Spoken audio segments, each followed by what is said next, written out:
The Sudan Crisis. Sudan is a South African nation which is going through a war-like situation with global media coverage, including India, near to zero. The internet services have been shut, so we don't see fresh pictures, but still, we have enough information to spread. What happened in Sudan, what it is going through, and why chaos sees no end. Most importantly, what is the role of Triple Arab Alliance? That is, Saudi Arabia, UAE and Egypt. Moreover, where is USA in all this? Though it is believed that Sudanese revolution has just begun. But every problem has a solution. This one has very thin chances to see any near solution. But still, we'll see what it is. So make sure to watch the video till the end and let's get into it. So at present, military rule has been imposed in Sudan, which is led by a 7-member Transitional Military Council or TMC, whose leader is on the screen, Lieutenant General Abdel Fattah Burhan, who happens to be the country's leader as well, along with the deputy head, General Mohammed Hamdan Dagalo, aka Hemeti. Just remember these two faces. And in that, Hemeti has always been a mastermind because he is leading the Rapid Support Force or RSF since 2013. And it's him who ordered a violent attack on 3rd June 2019 over peaceful protest in capital city Khartoum, killing some 30 people and many bodies were disposed in the Nile River, which outraged protesters even more. And among protesters come an association called SPA, that is Sudanese Professional Association, consists of lawyers, engineers and doctors. So they, along with civilians, demanded an immediate handover of power from military to the civilians, that is, a democracy with a free and fair elections. But these are the recent pictures from the ongoing crisis. Story dates back to December 2018. And even before that, Sudan was going through economical crisis when in 2011, South Sudan separated from Sudan and took major chunk of oil and gold resources with it, around 70% of it, and Sudan faced revenue crisis, which made their recently overthrown president Omar al-Bashir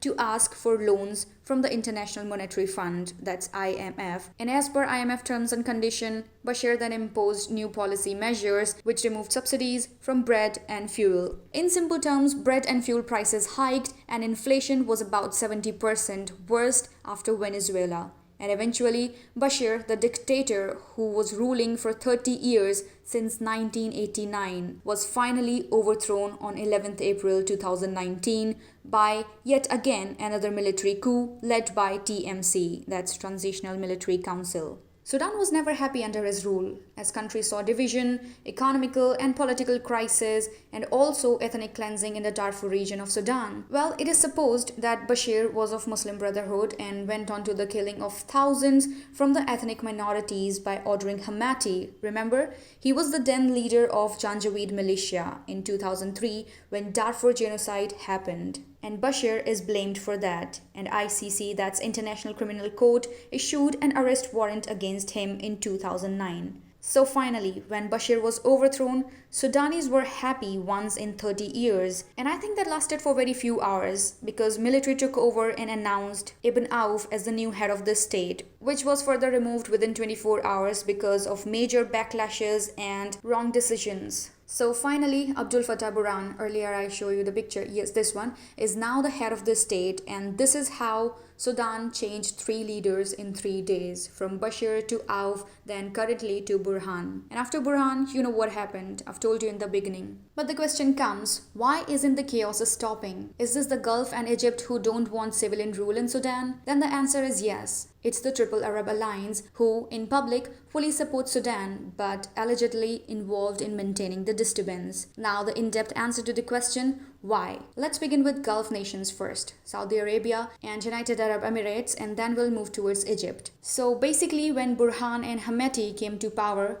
their immediate visits were to these nations in order to strengthen the bond and ask for financial aid. And why not? UAE and Saudi Arabia, the largest kingdom, announced the aid of $3 billion with immediate help of $250 million in the guise to preserve Sudan's stability. But in reality, who wants the stability? When the motto of Saudi Arabia and UAE was to wage continuous war in Yemen, the place on the planet Earth with worst of crisis. Now here one needs to pay attention because in Yemen the war is about proving superiority over religious differences between Saudi Arabia and Iran, where Iran is supporting Houthi rebels in Yemen and Saudi Arabia is fighting them back with the help of Sudanese troops. And on that promise to continuously sending military to Yemen, these two Gulf nations are willingly agreed to help Sudan. And also one may say that this is extended Gulf Qatar crisis of 2017. Remember when 5 other Gulf nations isolated Qatar over its inclination towards Iran? And now that Qatar is in good trade with Turkey, which is again a Muslim Brotherhood that panics Saudis. Well, about Muslim Brotherhood we'll see later. Now coming towards why Egypt does not want stability in Sudan. Or to say why Egypt is helping TMC, that's Transitional Military Council,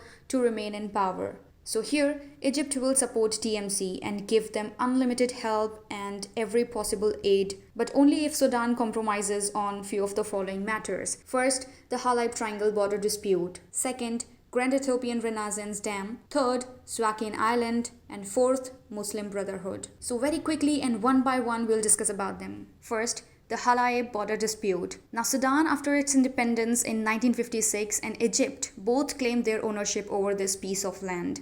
Many disputes took place over this border issue, but many analysts believe it is not of great strategic value but to divert Khartoum, Sudanese, to revolt against Egypt and forget the internal crisis. But either ways, if this gets in favor of Egypt, Sisi, the dictator, will help TMC. Second, the Grand Ethiopian Renaissance Dam. Located in Ethiopia and 40 kilometers away from Sudan border, if this dam gets completed, Cairo, that's Egypt, fears that it may affect its access to water from Nile River and farmers would have to face distress. Third, the Suakin Island. In 2017, Bashir and Turkey's Erdogan made an agreement, according to which Turkey would help Suakin Island, the Sudan's territory, to reconstruct for the purpose of tourism and easy access from Red Sea to Mecca pilgrimage, which would benefit both Sudan and Turkey. But here Egypt claims Turkey to have motives of establishing a military base after Qatar and Somalia. You see this triangle? Exactly. And with Turkey's fear in the region, we come to the fourth point of Muslim Brotherhood. Egypt was the one where Muslim Brotherhood is started, but not vital today. Recently in the news, you must have heard or seen about the death of only democratically elected Egyptian leader, Mohammed Morsi, who was from Muslim Brotherhood and died during court's proceeding. Yes, he was the Egyptian president just after Arab Spring brought democracy to Egypt after its dictator Hosni Mubarak was overthrown in 2011. But as per the circumstances created, Morsi could only survive 1 year in power. So yes, as per foreign interest and international pressure, Sisi came into power, who was from the military actually, but dressed and looked like civilians, just like you and I. So in this Gulf, leaving Qatar, Egypt, South Sudan and many other nations are together and don't want Muslim Brotherhood, which came as a result of Sunni divide, that is, imperial Wahhabism versus progressive Islamist. Hope you have little or rough idea about these diplomacies between nations. This is very vast and I recommend you to read more if you want to know more about this. So overall, coming back to Sudan, whose demography says 41% of its population is under the age of 15 years and 20% are between 15 to 24 years and 31% is between 25 to 54 years. So you see, the youth is very passionate and throughout Sudan crisis, the role of women was phenomenal.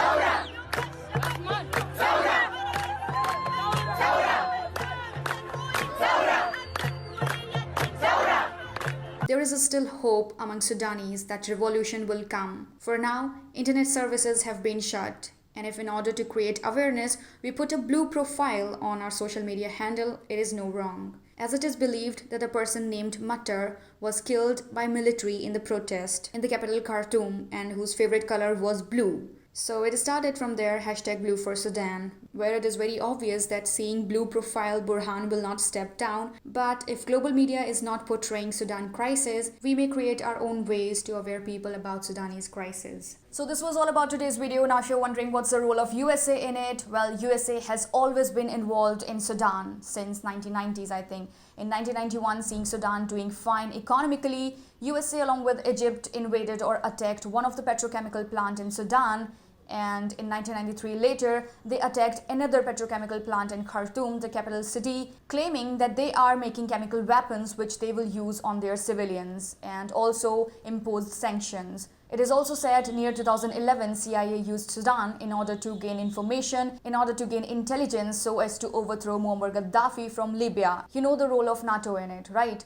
And later Bashir said in Russia that USA wants to divide Sudan in 5 parts, and we see it has already been divided into South Sudan. Darfur is also claiming for its own territory, own state. So what happens in future? You never know. But it'll be easier for USA to control the small territories and control the overall oil trade. Well, these are mere speculations. You must check and recheck. Now before going, the solution. Well, as per my personal understanding and all the information that I've been through, there isn't any solution as of now. But in long run, China might come to its rescue, because China and Russia have always supported Sudan in UNSC or in other problems. And since China and Russia have huge investment in Sudan, so they don't want to lose this territory. Maybe in far future or whenever, China along with Russia might come to its rescue. And there is one more thing. You know, South Sudan is already the proxy of USA, and seeing Sudan the proxy of China, well, what lies in the future, time will only tell. Well, you were listening to Eva, and if you like this effort, please make sure to subscribe to this channel, The Casual Bit, and like, share. Until next video, stay woke.